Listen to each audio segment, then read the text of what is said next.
de consultoria que nós é uma microempresa que nós que eu trabalho, que eu dou consultoria aqui no Canadá, e por isso que tem o nome dela, tá? Meu nome é José Augusto de Lima. Bom, eu vou fazer uma pequena apresentação minha. José Augusto de Lima, como eu tinha falado, eu me formei pela FAAP em 1984 em engenharia elétrica. Foi meu bacharelado. Depois eu fiz um curso de mestrado na Escola Politécnica da Universidade de São Paulo.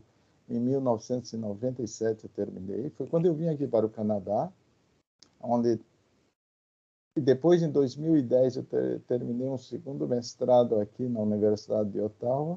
E em 2016, eu terminei o meu doutorado aqui na Carleton University. Como experiência na indústria, eu faço consultoria em várias áreas, principalmente mais na área de telecomunicações, que é a minha especialidade. Eu tenho experiência em redes de satélites, desenvolvimento de esses terminais de satélites que ficam nas residências para assistir televisão, sistemas tipo de micro-ondas para terrestriais, ponto a ponto e ponto muito ponto, para fins militares e não militares. E na área de pesquisa, eu estou mais envolvido com front-end de RF. Front-end de RF é aquela parte que fica logo depois da antena, tá? Então, tem o front-end de RF. Eu trabalho com front-end de RF, algoritmos implementados em FPGA. E principalmente em MIMO, Multi-Put, que é o 5G, que é o LTE, que é o Wi-Fi que vocês têm em casa, ele é um MIMO. Tá? Ele utiliza MIMO, porque ele tem várias antenas. Vocês já devem ter notado isso. Tá? Então, eu trabalho nesta área também. E, ultimamente, eu tenho publicado alguns papers na área de Harvest Energy. Harvest Energy é quando você pega a energia do espaço. Por exemplo, isso é muito aplicado em IoT. Vocês vão ver no transcorrer da minha apresentação que IoT, ele, em muitos casos, ele não tem, ele depende de bateria. Então, se você conseguir fazer um harvest de energia ou uma coleta de energia do espaço para alimentar o dispositivo, isso é muito bom. Tá? Bom, então, essa é a minha parte acadêmica e minha parte da indústria. Agora, esta é minha agenda, é a agenda para hoje, a agenda proposta para hoje. Tá? Bom, vamos iniciar a nossa palestra propriamente dita, definindo o que é IoT. IoT ou Internet of Things, ok? Ou em português, Internet das Coisas. É uma rede gigantesca, tá? Que conecta todos os, não todos, né? Todos é uma palavra muito forte, mas a grande maioria dos dispositivos eletrônicos, ela conecta esses dispositivos eletrônicos, você os conecta e você tem acesso, você pode ter o controle desses dispositivos eletrônicos. Por exemplo, à sua direita, nós temos aqui um carro, uma televisão, um refrigerador, uma chave liga-desliga, seu celular, impressora, fogão, máquina de lavar e máquina de secar. Eu coloquei um pequeno conjunto de objetos que podem ser conectados. Então, é vasta a quantidade de objetos que podem ser conectados. São bilhões no mundo, muitos objetos. Eu coloquei simplesmente para prover uma ideia do que é uma rede IoT.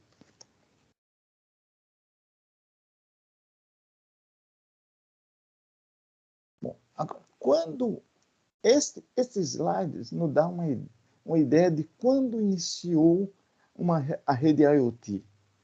Ela iniciou em 1876. Mas 1876 não tinha celular, não tinha máquina de lavar. Como que iniciou em 1876?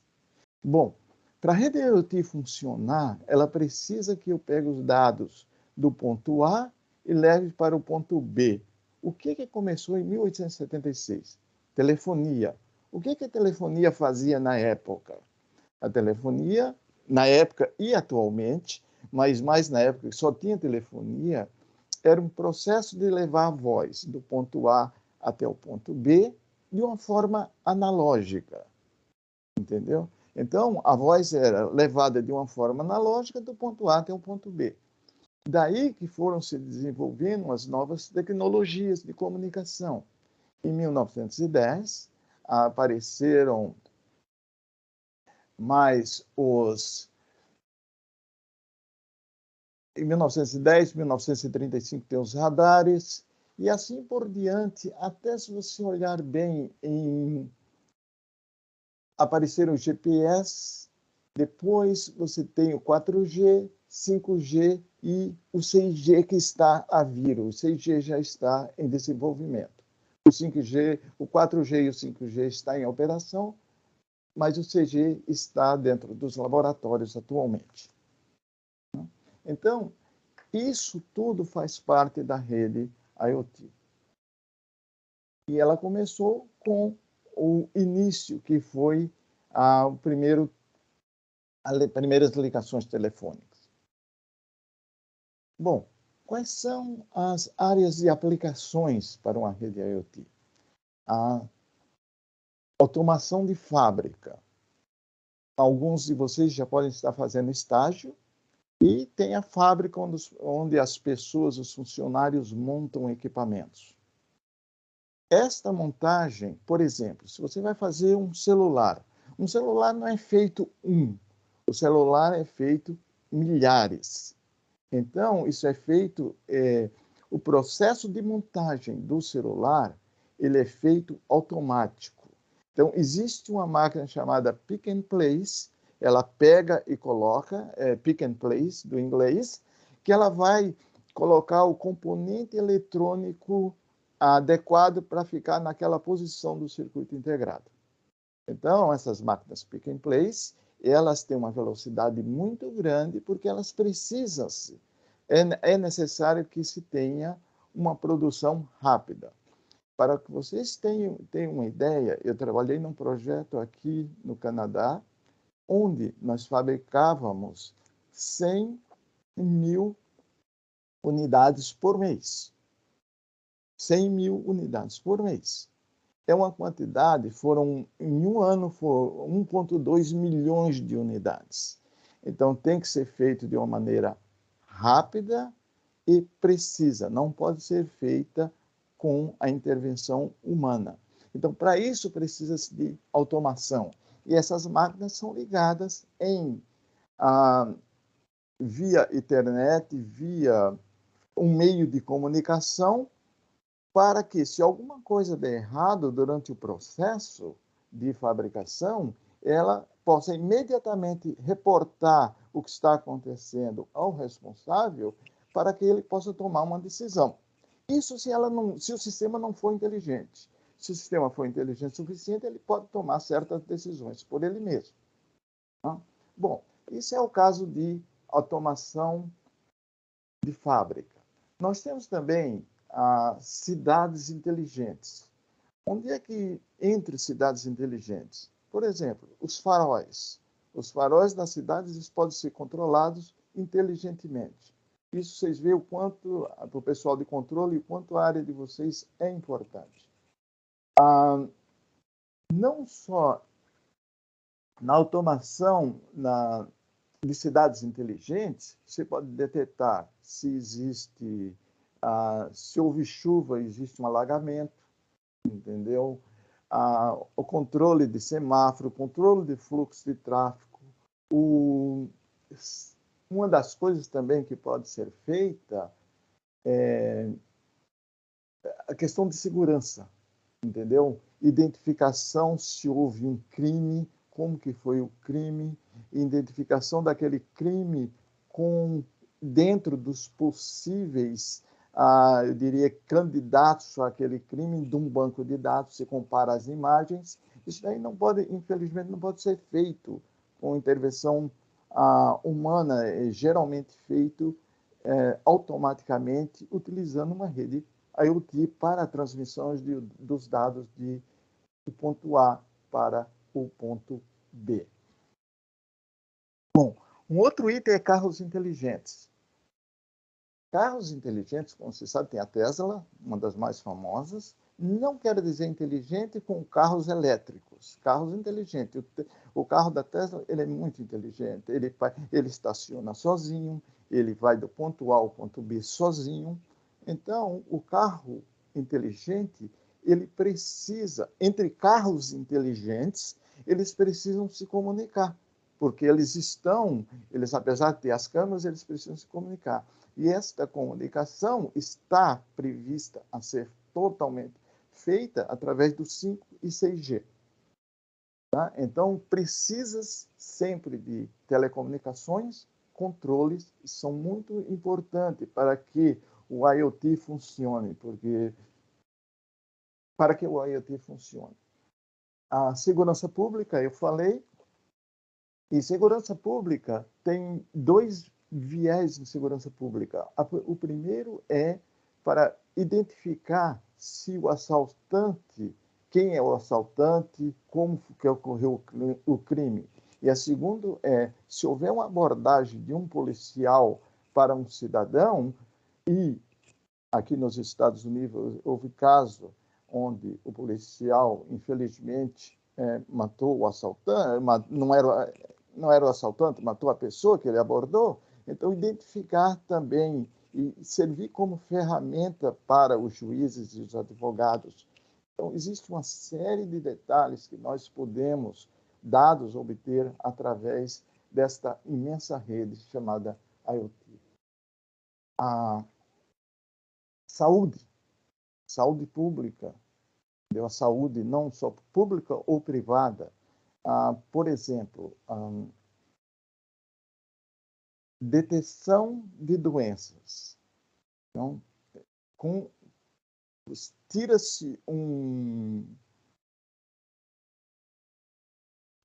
faz-se um exame, esse exame é transmitido, não precisa mais de papel, ele é transmitido do ponto A para o ponto B, ou vários exames, e depois, tendo esses exames, o sistema, por ele mesmo, ele pode detectar se o paciente, por exemplo, tem ou não tem câncer, com uma probabilidade de acerto muito boa. Entendeu? Isso é uma maneira. Ou, isso daí é detecção, poderia ser predição.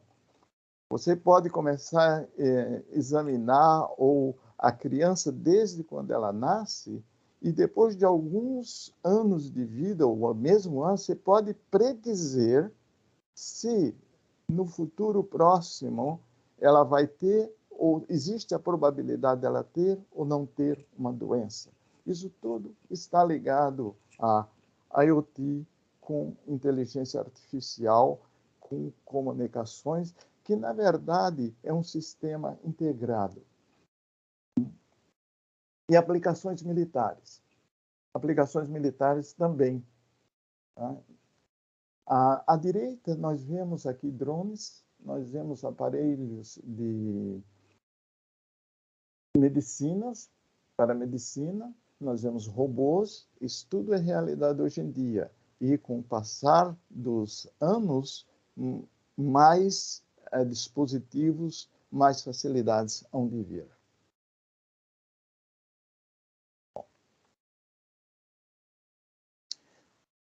Quais são os componentes de uma rede IoT?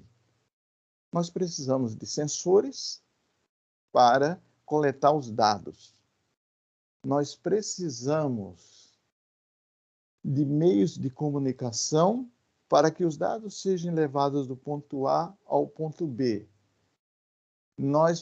Estes meios de comunicação, eles precisam de protocolos, eles precisam de padrões, eles são padronizados. Por quê?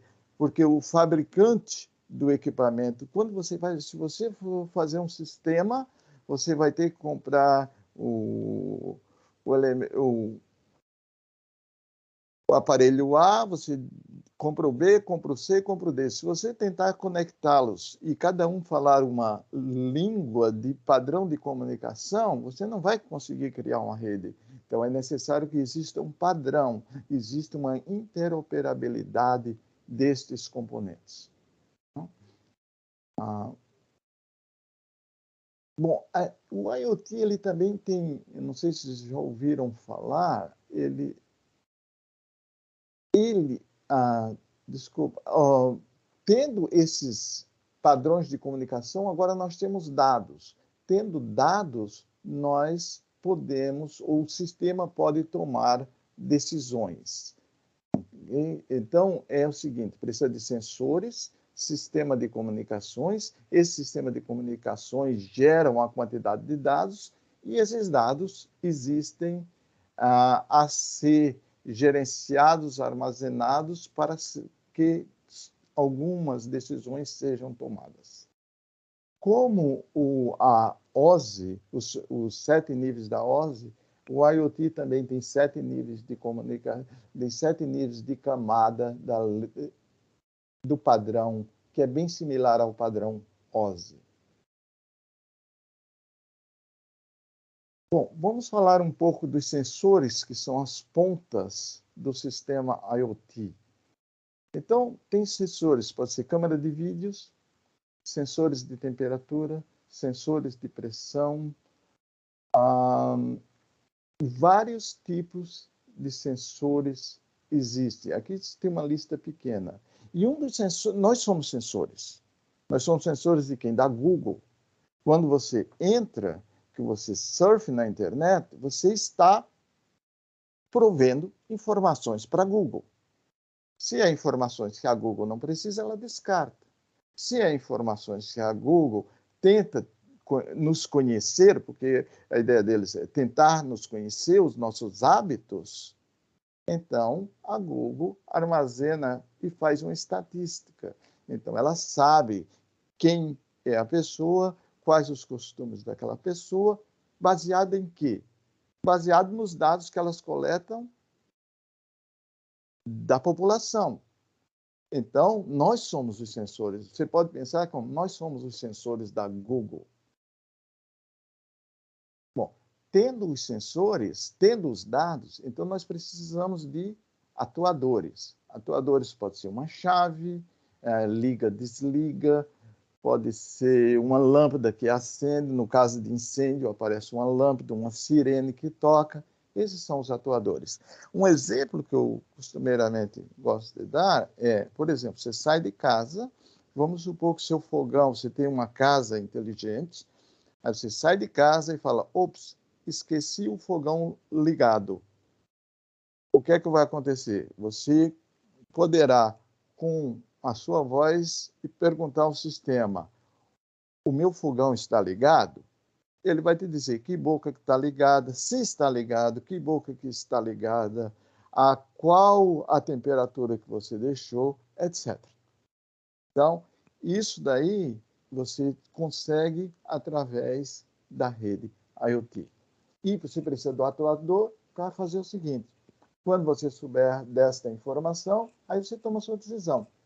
Liga, desliga, mantém ligado, diminui, deixa só no mínimo, porque a comida estava esquentando e eu vou no supermercado e volto em 5 minutos, alguma coisa do estilo.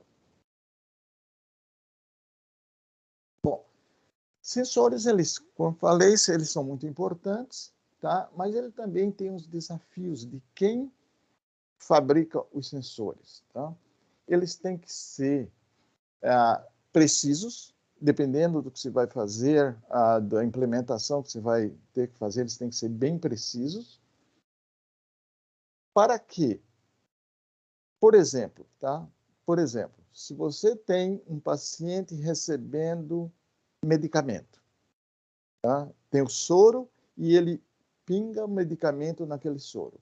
a quantidade daquele medicamento que tem que ser colocado dentro do soro, ele tem, soro fisiológico, eu acho que esse é o nome, você tem que ser bem preciso para que você não dê mais ou menos, você não medique mais ou menos do que o médico receitou. Então, estes equipamentos eletrônicos que controlam, eles têm que ser muito precisos.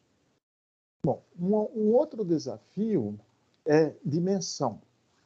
Pense o seguinte, nós vamos fazer um implante, vamos fazer um dispositivo IoT para implante numa pessoa. Tá? Então, você implanta esse IoT na pessoa, você implanta esse dispositivo, e o que é que ele vai ter que consumir o mínimo de bateria possível. Por exemplo, tinha uma empresa nos Estados Unidos que nós estávamos conversando a respeito de uma possível colocação para trabalhar com eles. O que é que eles estavam fazendo? Estavam colocando Bluetooth dentro de comprimidos. Então, na hora que você ingerisse o comprimido, ele entrava em ação, eu não sei como, mas ele transmitiria para um dispositivo fora do seu corpo que você tomou o comprimido. Se você esqueceu, ele te avisa que você tomou, porque ele não conseguiu detectar a transmissão que você tinha ingerido o comprimido. Então, esse era o negócio, esse era o business dessa empresa. Era para fazer transceptores para colocar dentro de comprimidos. Então, tem que ser realmente pequenos e baratos. Entendeu? Uma outra coisa que eu inicialmente falei é o consumo. O consumo tem que ser extremamente pequeno. Para você ter ideia, da ordem de nanoamperes, os consumos desses dispositivos. Tá? São bem de consumo muito baixo. Bom, nós falamos de sensores, mas esses dados coletados, né, têm que ser transmitidos para outro lugar. Então, o que se usa para transmitir? Bom, depende de onde está a sua rede. Se for dentro de uma casa, ou se for dentro de uma farm, de uma fazenda, ou dentro de uma pequena rua, depende de onde você vai implementar essa rede, você pode usar LoRa, Zigbee, Bluetooth, Sigfox, Wi-Fi, NFC. Tá? Tem todos esses protocolos à disposição, dependendo da sua necessidade. Tá? No caso do transporte de dados, tá? Nós temos esse tipo de comunicação aqui, eles fazem transporte, mas eles fazem entre distâncias pequenas. Para o caso do transporte de dados em distâncias mais longas, nós temos LTE, 5G e 6G. 6G está para vir, provavelmente, no próximo ano ou no outro ano. Tá? Nós também temos fibra to the home, fibra ótica, tá? E enlaces de microondas. Então, existem para para transmitir dados em quilômetros, tem estes sistemas de comunicações. Se você quer fazer, por exemplo, um broadcast, por exemplo, você quer transmitir o mesmo dado para o Brasil inteiro, então, uma ideia é utilizar o satélite. O satélite ele transmite a informação para o Brasil inteiro de uma só vez. Tá? Existem vários padrões de comunicação via satélite. DVB, S, S2, S2X. Tá? Isso daqui foi o progresso da comunicação via satélite desde 1990, aproximadamente, até atualmente está em DVB S2X. Tá? E os satélites, eles geralmente são de dois tipos. Tá? Tem mais, tá? A Orbicon tem satélites diferentes. O Dr. Reinaldo Buren, ele vai falar amanhã sobre satélites da Orbicon. Mas, geralmente, o satélite, ele é ou geoestacionário, onde ele fica a 35 mil quilômetros da Terra. Lembre-se, eu acredito que de São Paulo até Brasília são 1.500, vamos chutar 2.000 quilômetros. Então, daria 15 vezes de São Paulo até Brasília, a altura que fica o satélite geoestacionário. Mas, Elon Musk, na SpaceX, está desenvolvendo a rede de satélite dele, que fica a baixa órbita, que fica em torno de 600, 800, pode ir a 1.200 aproximadamente, eu não tenho os números precisos. Estes satélites, eles não são geoestacionários. O outro, o primeiro, que fica a 35 mil quilômetros, ele fica numa posição constante com relação à Terra.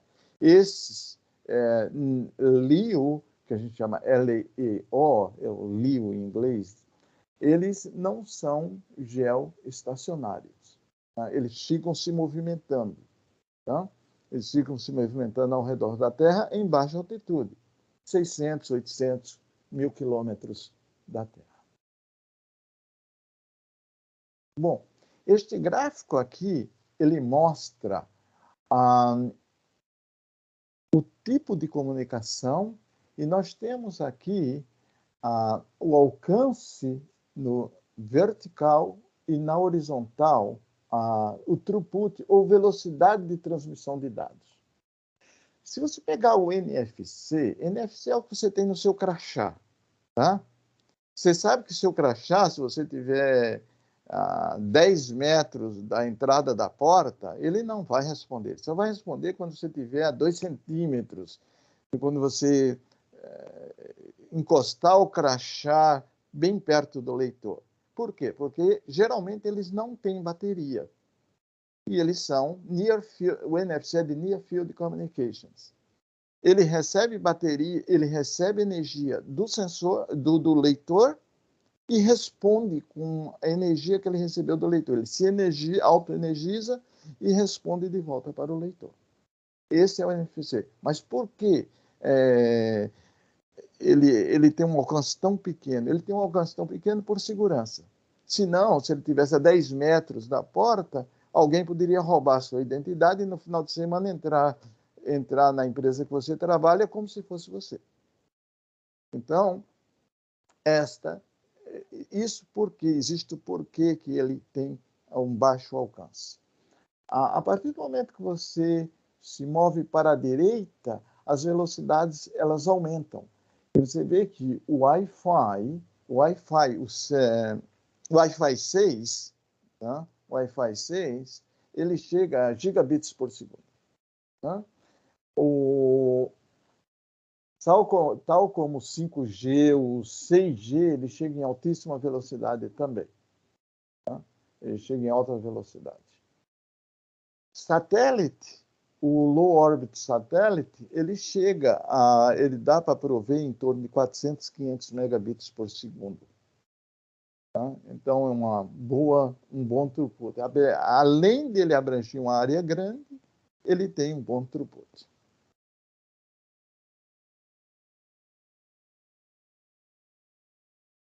Bom, agora é o seguinte.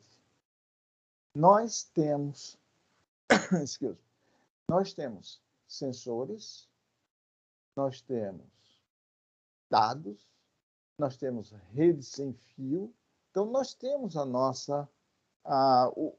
o que nós precisamos para construir uma rede Wi-Fi, uma rede IoT.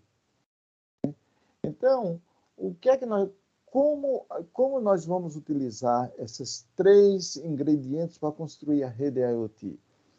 Se nós desejamos fazer uma rede IoT inteligente, pode-se utilizar inteligência artificial Machine Learning, Deep Learning. Machine Learning e Deep Learning são subsets da inteligência artificial. Tá? Elas são subgrupo da inteligência artificial. Então, com isso daqui, consegue-se tomar decisões de uma forma inteligente. Então, eu não sei, dá para notar que tudo está interconectado, entendeu? Para se fazer uma rede de IoT inteligente, todas essas ferramentas são necessárias. Bom, agora é o seguinte, você, após eu ter falado todos esses slides, essas tecnologias, você fala, tudo bem, eu não sei nada de IoT, o que é que eu faço? Eu gostaria de aprender IoT.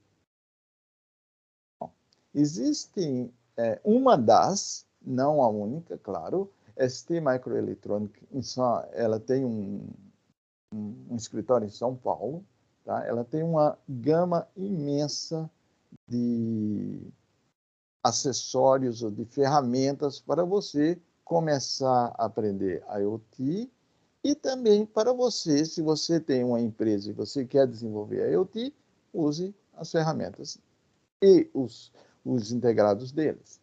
Bom, a ST, ela tem um programa universitário.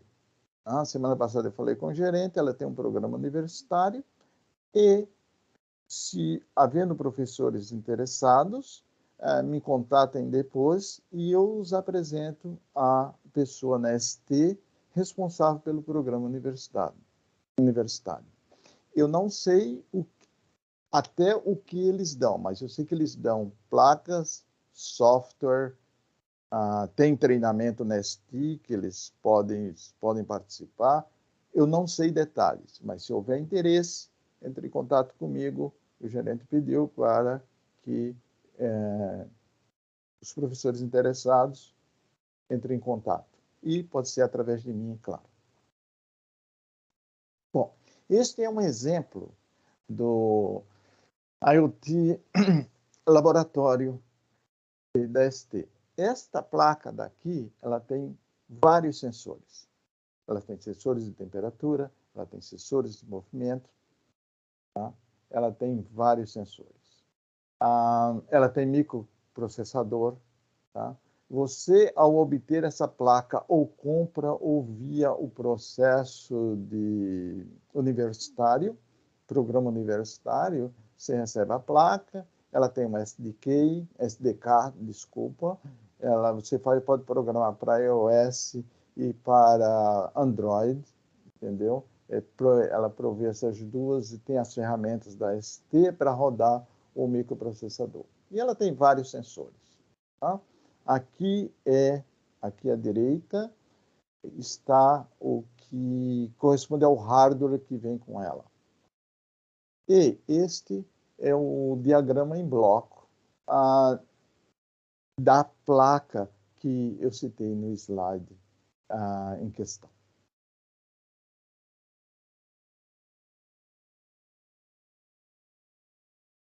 Tudo bem.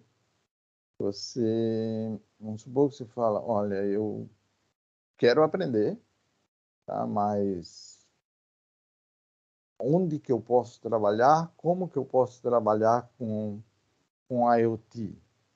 Então, o que é que eu posso fazer com IoT para ter sucesso? Tá? A área é interessante, dá para fazer bastante coisa, mas qual é o caminho? Bom, existe o seguinte. Primeiro, você pode trabalhar com sistemas. Você junta 3, 4 amigos, monta uma microempresa, utilizando a ferramenta da ST, ou Raspberry Pi, ou da TI, ou de outras, entendeu? Você começa, compra o sensor, vê o que o seu cliente precisa. Vamos pegar um exemplo de uma casa. Alguém deseja fazer uma casa inteligente. Você chega lá e fala, olha, tem esse fogão, tem essa geladeira, tem essa TV, tem isso, tem isso, tem isso, tem isso. Aí eu queria saber a temperatura da casa, eu queria controlar o ar-condicionado. Então, tem uma série de elementos ou eletrônicos que você precisa conectar. Então, você vai ter que escolher os sensores que você precisa, o tipo de protocolo de comunicação que você precisa, a segurança que você precisa implementar nesses protocolos, que muitas vezes já vem com, entendeu? Mas o tipo de segurança precisa ser analisado e você começa a ser um provedor de soluções. Vamos pensar dessa maneira. Você começa a ser um provedor de soluções para os seus futuros clientes. É uma área. A outra área que você pode trabalhar é, por exemplo, você pode começar a fazer hardware específico. Você se especializa num hardware. Por exemplo, a IBBX fica aí perto de Campinas. O que é que ela faz? Ela tem os sensores dela. Então, os sensores que a IBBX, a parte dela ela faz a coleta de energia do espaço, entendeu? Porque onde você estiver tem energia, por isso que você está recebendo a informação no WhatsApp, é porque essa informação está vindo wireless. Existe energia no espaço. A quantidade de energia que existe, aí é outra questão, mas sempre existe. Tá? E de graça. Então, o que a IBBX faz? Ela coleta essa energia do espaço e alimenta certos sensores. Ela estava na mídia 3 semanas atrás, por isso que eu entrei em contato com eles, porque é uma área de meu interesse, em pesquisa, e existe. Tá? Então, a IBBX faz hardware, pelo que eu sei. Tá? Bom, você também pode trabalhar numa... Aí você fala, olha, eu gostaria de fazer aplicações de software. Você pode trabalhar com aplicações para iOS, para Arduino, etc. Tá? Aí, existem algumas pessoas que falam, não, eu quero fazer circuito integrado. Eu quero ser projetista de circuito integrado. As empresas aqui no Canadá e nos Estados Unidos estão contratando muita gente de circuito integrado. É difícil encontrar. Tá? Mas o que é que eu faço em circuito integrado? Então, eu vou dar um exemplo para vocês de uma implementação. Esse exemplo que eu vou dar para vocês, ele é um paper do IEEE, entendeu? Esse daqui é um VCO, tá? Em todo chip, por exemplo, todo microcontrolador FPGA, todo circuito integrado que tem um pouco mais de funções internas, ele precisa de um clock. Então, este clock, internamente, ele é aumentado, a frequência desse clock ele é aumentada. Então, ele recebe um clock pequeno, tá? Um clock com a velocidade baixa de um cristal, 100 MHz, 50 MHz, e ele vai lá e gera uma frequência em 13 GB, por exemplo. Tá? Aí você fala, poxa, 13 GB, o quê? Para quê? Se rodar um processador em 13 GB, ou rodar alguma coisa lá dentro em 13 GB, ou transmitir uma frequência em 13 GB, etc. Entendeu? Na verdade, o Wi-Fi é de 5 a 6 GB, a LTE tem várias bandas, o 6G vai até a 240 GHz de frequência de transmissão, entendeu? Então, precisa-se desses osciladores. Em todo dispositivo eletrônico que você pega, que você instala, que você transmite, tem osciladores. Então, por isso, quando alguém me pergunta circuito integrado, eu sempre apresento osciladores. Mas veja o seguinte, eu tenho uma baixa frequência, aqui sai uma alta frequência do oscilador. Existe uma série de circuitos ao lado de suporte para este gerador de frequência que usam tudo aquilo que vocês aprenderam na faculdade, tá? Se vocês verem aqui, é tudo matemática, tá? Isso aqui é feito, não sei, vocês podem ter tido um Simulink, MATLAB, isso aqui é tudo simulado no Simulink, MATLAB, depois implementado, e com funções matemáticas. As funções matemáticas, as matérias que eu acho para telecomunicações mais importante é álgebra linear, estatística, otimização, álgebra linear, estatística, otimização. Estes são fundamentos para telecomunicações. Tá? E para quem vai fazer antenas, eletromagnetismo. Bom, este é um exemplo de um oscilador, tá? Você pode trabalhar. Agora, o seguinte, este circuito foi implementado. Tá? Esse é um circuito teste. Olha o tamanho deste circuito. Daqui para aqui tem 0,6 milímetros. E daqui, de um lado a outro, tem aproximadamente 4 milímetros por 3, ou 4,5 por 3, aproximadamente. Este circuito tem 4,5 por 3. Uma equipe de 10 a 12 engenheiros trabalhando durante aproximadamente um ano para fazer isso. Eu não estou falando fabricar, eu estou falando projetar. Tá? Para projetar, aproximadamente isso. Essa tecnologia daqui é de 28 nanômetros. Hoje em dia, se estão falando de 5, 4 nanômetros. Tá?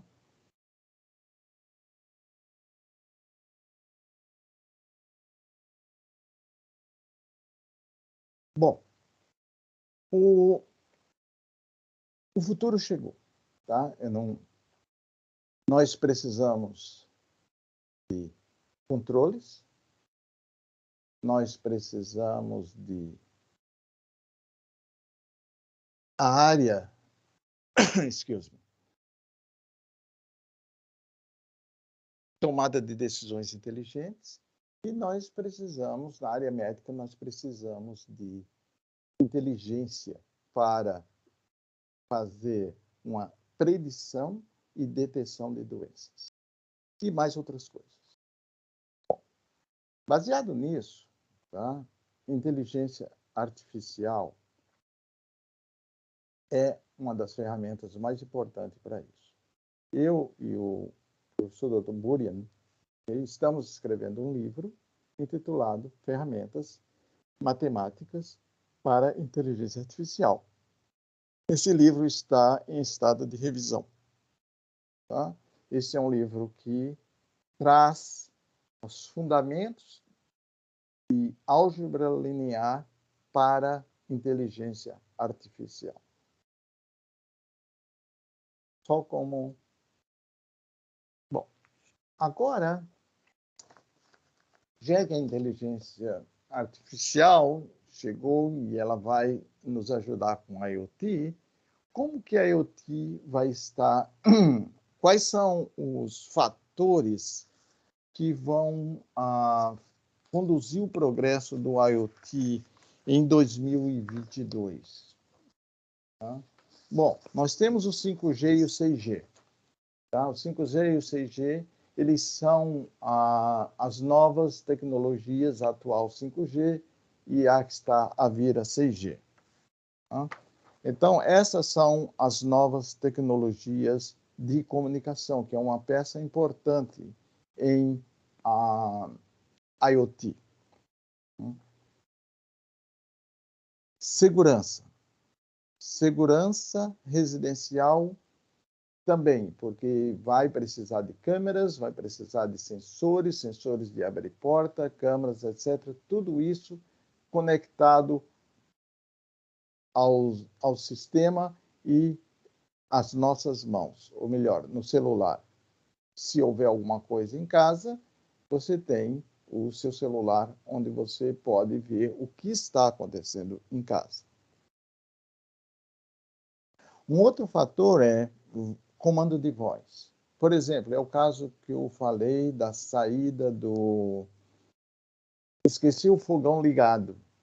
Eu esqueci o fogão ligado e saí de casa, de carro, E o sistema me avisou, você deixou o fogão ligado.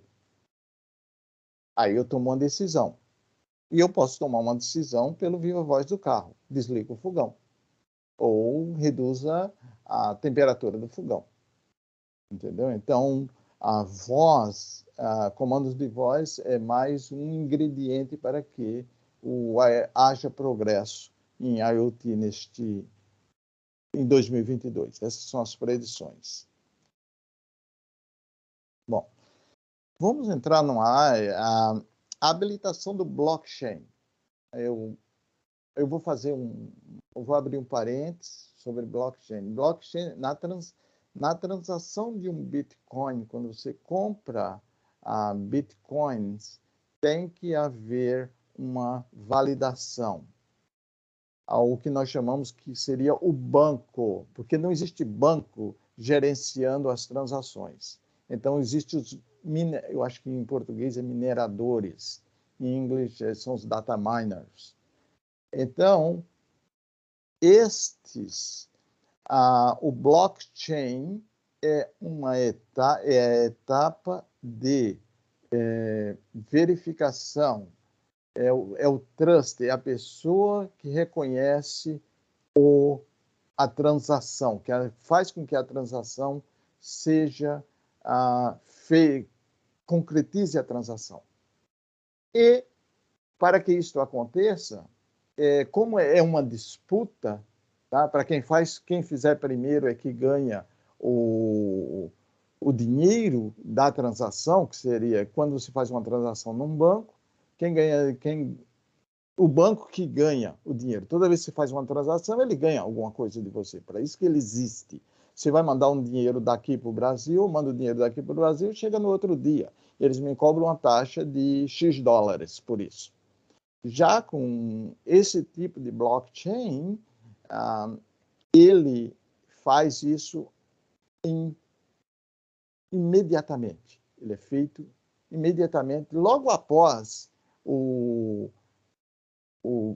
a pessoa descobrir qual é a chave do blockchain.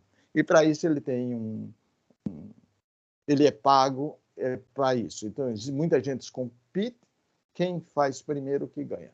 Mas, voltando a IoT, por que esse parênteses? Porque para fazer isso, existe muita comunicação e existe muito processamento de dados. A IoT é muito importante. Isso aí vai puxar o IoT para que haja mais a comunicação de dados. Okay? Isso é o blockchain. Medicina, software. Nós já falamos várias vezes sobre software em medicina. Nós desejamos que, quando o médico fala você pode ter câncer, você pode ter isso no seu resultado, seria melhor que uma máquina chegue lá e com a grande probabilidade fala sim, você tem, do que um médico, porque geralmente o que acontece? Se você tem uma doença grave, aí você vai a um segundo médico. Aí um fala que sim, outro fala que não, você fica contente. Aí você vai a um terceiro médico. Se você tiver um sistema inteligente que faça isso e fala, olha, o resultado é este, e algo bem imediato, eu acho que é melhor para todo mundo. Tá? E a inteligência artificial vai também impulsionar a IoT em 2022. Então, esses são alguns tópicos que eu vi publicados como elementos impulsionadores de IoT em 2022. Bom, aqui eu termino a parte de apresentação e eu gostaria de saber se existe alguma pergunta da minha apresentação, do tópico. Oi, professor. Parabéns aí pela apresentação. É o Luiz que está falando aqui. Bom, aqui no Brasil, em termos de tecnologia, a gente escuta bastante, estuda bastante com relação à indústria 4.0, né?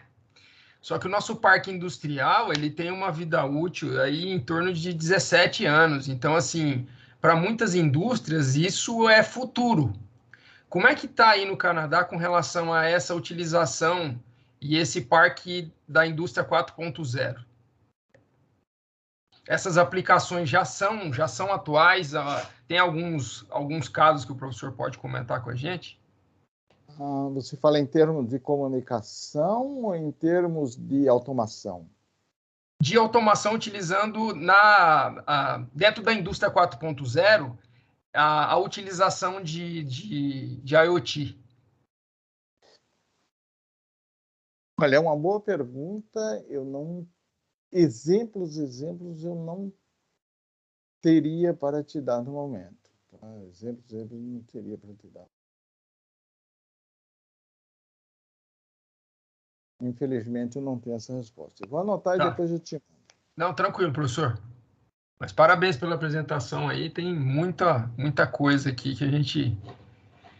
principalmente com relação ao 6G, né? A gente está tentando acertar qual vai ser o nosso padrão aqui. O pessoal já está comentando do 6G, né? Foram 3 semanas atrás que eu vi uma apresentação deles mostrando um transmissor e um receptor de 6G com 160 GHz de frequência. Nossa. E uma banda base de 10 GHz. Quer dizer, se você olhar o nosso antigo FM, que são alguns kHz, isso aí está com 10 GHz de informação. É algo assim. Professor Luiz, se o senhor permite, se o professor Augusto permite, Reinaldo Burian, tudo bem? Ô, Burian, beleza? Tudo bom? Tudo bem, boa noite a todos. Boa noite aos professores da universidade, boa noite aos alunos. Acho que vale a pena, professor Augusto, se o senhor me permite. Hoje, professor Luiz, referente à pergunta que você fez, a gente tem muita aplicação hoje e a indústria 4.0 está no processo de transformação e principalmente numa situação de descentralização da informação. Hoje você tem os sistemas SCADA, Supervisor Control e Data Acquisition, e outros softwares sendo integrados em nuvem. E você tem hoje aplicações da Amazon, Azure e outras ferramentas que você tem no cloud, que eles falam. Então, parte desse software, desses pacotes que antes ficavam na indústria, a gente tem experiência de ter trabalhado junto na parte de automação, hoje não são mais instalados nas empresas. Elas estão migrando cada vez mais para a nuvem e a gente percebe uma tendência. Então, se você falar, por exemplo, o SCADA System hoje, os sistemas SCADA, ou SCADA System, eles estão caminhando parte e vão caminhar cada vez mais para a nuvem.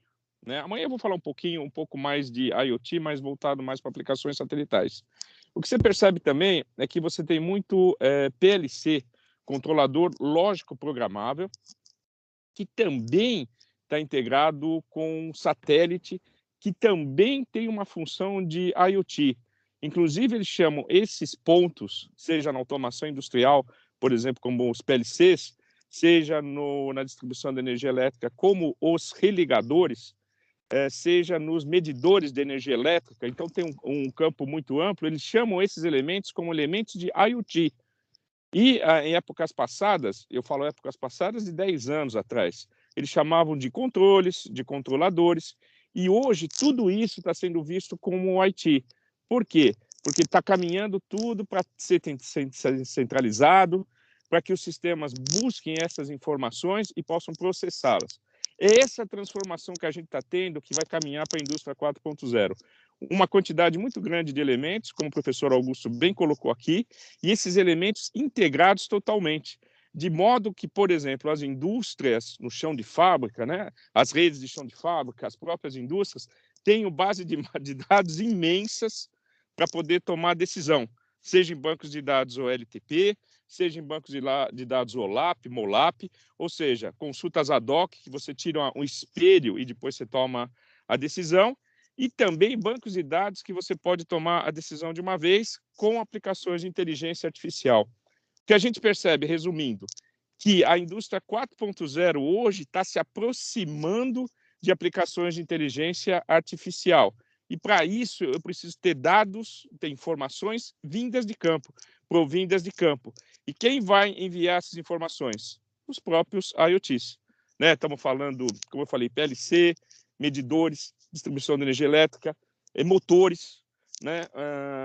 Geradores, termogeradores, hidrelétricas. Estamos falando de processos industriais em que a informação está ligeiramente descentralizada, mas você usa esses dispositivos, esses devices IoT, para juntar essa informação no banco de dados e, a partir daí, fazer essa mineração de dados, ou data mining, no nome mais bonitinho, de maneira que ela seja a base para ser empregada depois na inteligência artificial e depois ter uma tomada de dados, ter uma busca de uma decisão, uma tomada de decisão rápida e certeira.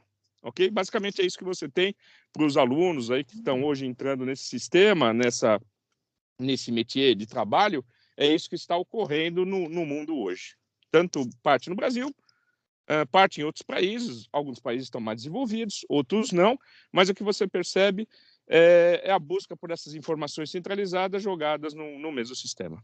Ok? Tá, obrigado pela oportunidade. Obrigado. Desculpe, Augusto. Não, obrigado. Beleza, Burian, perfeito. Obrigado aí.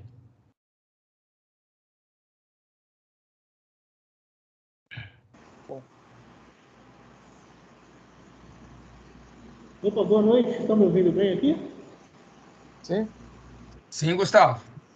Opa, legal. Eu queria fazer um comentário apenas, né, em linha com o que o professor Augusto apresentou. Uma apresentação muito atual, muito bacana mesmo, professor. Obrigado. Recentemente, eu tive a oportunidade também de conhecer algumas partes, né, das instalações do Hospital Albert Einstein, né, em São Paulo.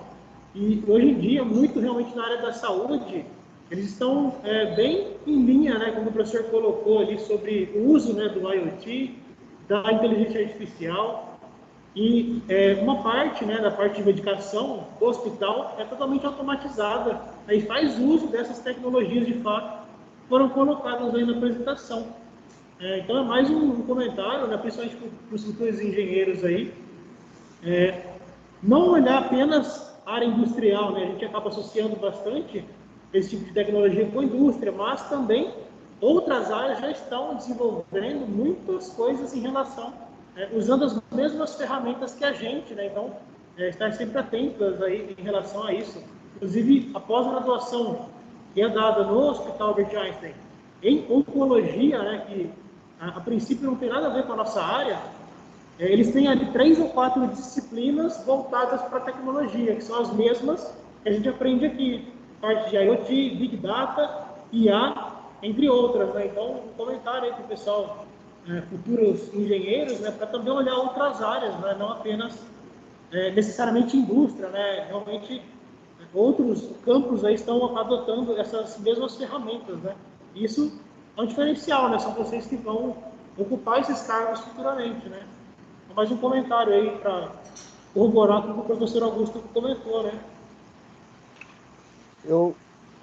Obrigado, professor Gustavo. Eu diria para os alunos o seguinte: as oportunidades são ilimitadas.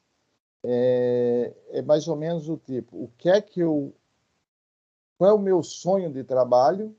É só você se dedicar que você consegue chegar lá. É claro que precisa você ter uma ideia do que existe no mundo, isso é dado pela universidade, que vocês estão frequentando, pelos professores de vocês. Mas não existe limite. Tá? Se você quiser ser um pesquisador nos Estados Unidos, você será um pesquisador nos Estados Unidos. Se você quiser trabalhar no Brasil, implementando automação em empresas ou tendo seu próprio negócio, isso depende só e exclusivamente de você. Tá certo? Com um pouco de ajuda do governo para incentivos, etc. Mas depende somente de você. Se você desejar, você consegue. Tá? Eu vou colocar entendeu? Para os professores. Fale com seus professores. Eu tenho certeza que eles estão aí, eles sempre estão aí presentes para os ajudar na área de interesse de vocês. E a IoT é algo que abrange, como eu deixei a apresentação bem multidisciplinar, porque ela abrange a conexão, ela abrange software, AI, telecomunicações, desenvolvimento de hardware, mesmo de circuito integrado, se você desejar projetar circuitos integrados, entendeu? Tem uma infinito range de oportunidade para vocês.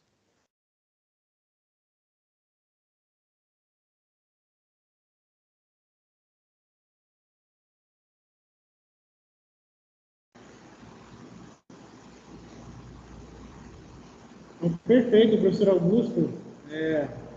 Então, queria agradecer ao senhor pela disponibilidade, na participação aqui com a gente, em nome dos alunos, da instituição. Agradeço também ao professor Luiz Gustavo, né, por viabilizar isso. Obrigado mesmo. Sem dúvida, foi muito importante, né, para abrir aí alguns horizontes para a gente. Poder explorar isso melhor também depois, ao longo das aulas, né, nas disciplinas e tudo mais.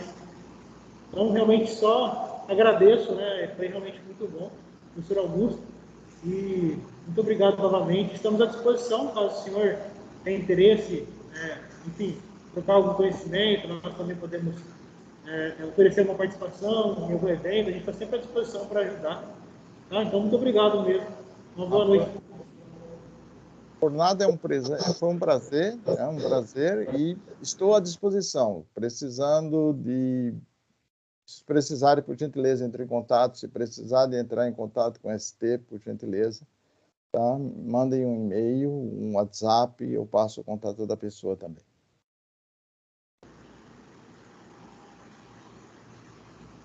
Perfeito, professor. Muito obrigado novamente, viu? Muito obrigado, Luiz, e a todos que nos acompanharam. Uma boa noite para vocês. Boa noite. Até logo. Obrigado aí, Augusto. Excelente palestra aí, viu? Obrigado, Luiz. Obrigadão. Tá joia, então. Tá joia. A gente vai se falando aí. Obrigadão. Tchau, tchau. Até mais, tchau.